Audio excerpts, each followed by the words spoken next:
Chris में मेरे प्यारे भाइयों और बहनों, आप सबों का मुंतजिर कार्यक्रम में हार्दिक स्वागत है।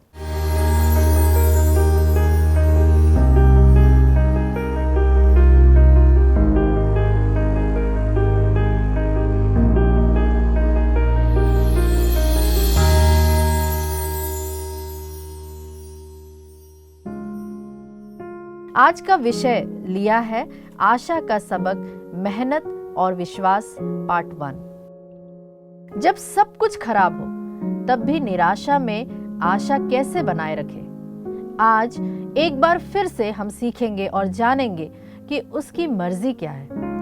इस सीजन में वह हमसे क्या चाहता है। आप सभी जानते हैं कि जिस पृथ्वी पर हम रहते हैं वहां मौसम या सीजन बदलते रहते हैं। कभी ठंड होती है तो कभी गर्मी, कभी धूप है तो कभी छांव है, कभी ह्यूमिडिटी होती है तो कहीं पर बर्फ गिरती है तो कहीं सूरज नहीं निकलता।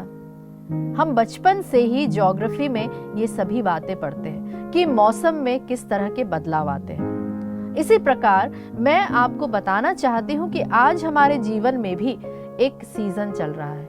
बाइबल के अंदर भी सीजन्स और ऋतुओं का वर्णन है। गेहजी और एलीशा का उदाहरण हम लेंगे राजा के दूसरे ग्रंथ और उसके अध्याय 5 से। बाइबल हमें बताती है कि जब नामान कुष्ठ से चंगा होने के लिए एलीशा के पास आया तो एलीशा ने उसे कहा कि तू जाकर यरदन नदी में 7 बार डुबकी लगा। जब वह चंगा होकर लौटा तो कुछ उपहार लेकर एलीशा के पास आया, लेकिन एलीशा ने उन्हें लेने से साफ इनकार कर दिया। लेकिन गेहजी जो कि एलीशा का सेवक था, चुपके से नामान के पास गया और उससे वे चीजें ले आया। जब वह वापस एलीशा के पास आया तो एलीशा ने उससे पूछा, गेहजी तू कहाँ था? गेहजी बोला, मैं तो यही था। तब एलीशा ने उसकी कपटता को प्रकट करते हुए कहा, क्या यह समय रुपया, कपड़ा और चांदी लेने का है? बाइबल आगे हमें बताती है, याकूब में लिखा हुआ है कि न्याय का समय द्वार पर खड़ा है। और बाइबल यह भी बताती है कि तुम इस समय को पहचानो। आज मैं आपको यही समझाना चाहती हूँ, इस समय में परमेश्वर हमसे क्या चाहता है। इज़राइल की यात्रा जो कि मात्र 11 दिनों का रास्ता था, परंतु हमारे इज़राइली लोगों ने उसे 40 सालों तक उस मरुभूमि में अपना समय बिताया। आप जानते हैं कि परमेश्वर ने इब्राहिम से वादा किया था कि वह उसे बहुत सी संतानें देगा। इब्राहिम से इसहाक, इसहाक से याकूब और याकूब के द्वारा 12 बेटे उत्पन्न होते हैं। फिर वे सब बढ़कर एक बड़ी जाति जो कि इज़राइल बन जाता है। इज़राइली मिस्र में रहने लगे। फिर मिस्र का एक राजा जो कि फिरौन था उन पर अत्याचार करने लगा। जब उनका अत्याचार बढ़ गया तब ईश्वर ने मूसा को उन्हें छुड़ाने के लिए भेजा। मूसा ने फिरौन से कहा, मेरे लोगों को जाने दो, पर फिरौन ने साफ इनकार कर दिया। इसके बाद ईश्वर ने मिस्र पर अनेक विपत्तियां भेजी, मेंढक, मक्खियां, टिड्डियां, पानी का रक्त में बदल जाना, घोर अंधकार इत्यादि। फिर भी फिरौन नहीं माना। आखिरकार इजरायली मिस्र से निकलकर प्रतिज्ञा किए हुए देश जो कि कनान की ओर बढ़ने लगे। मिस्र से कनान की दूरी सिर्फ 11 दिनों की थी, लेकिन बाइबल बताती है कि यह यात्रा 40 वर्षों में पूरी हुई और 40 साल के बाद भी पहली पीढ़ी में से केवल 2 लोग ही प्रतिज्ञा देश में पहुंच पाए। एक तो जोशुआ और दूसरा कालेब। बाकी सब जंगल में ही मर गए थे। उनकी संतान ही आगे बढ़ी। जब भी इजरायली परमेश्वर की आज्ञा का पालन नहीं करते थे तो ईश्वर बादल और आग के खंभे से उनकी अगुवाई रोक देता था। लेकिन एक बात महत्वपूर्ण है मेरे प्यारे मित्रों, 39 वर्षों तक परमेश्वर ने प्रतिदिन आकाश से मन्ना भेजा।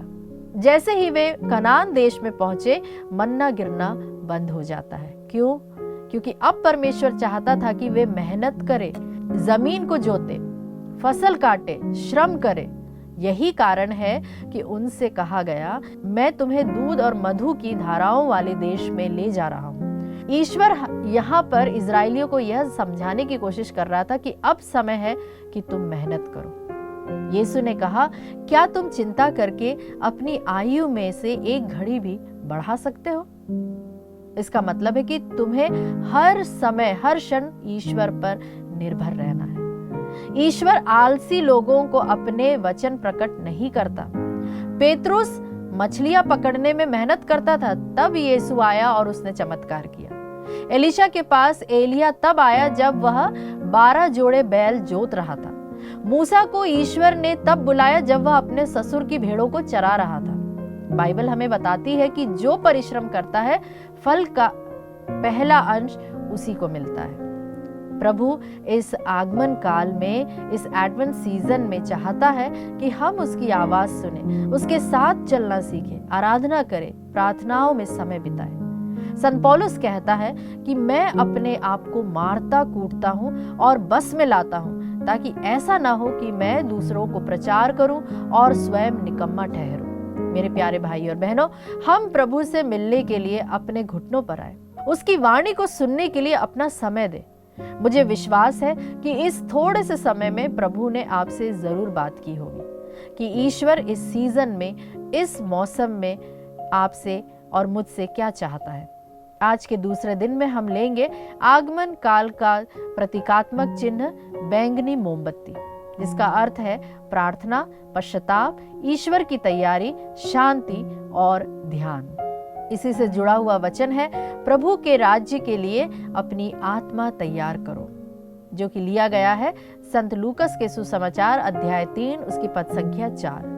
प्यारे मित्रों, इन्हीं वचनों के साथ मैं आज का वचन यही समाप्त करती हूँ। आप सभी को प्रभु की भरपूर मात्रा में आशीष मिले। जय यीशु। Praise the Lord.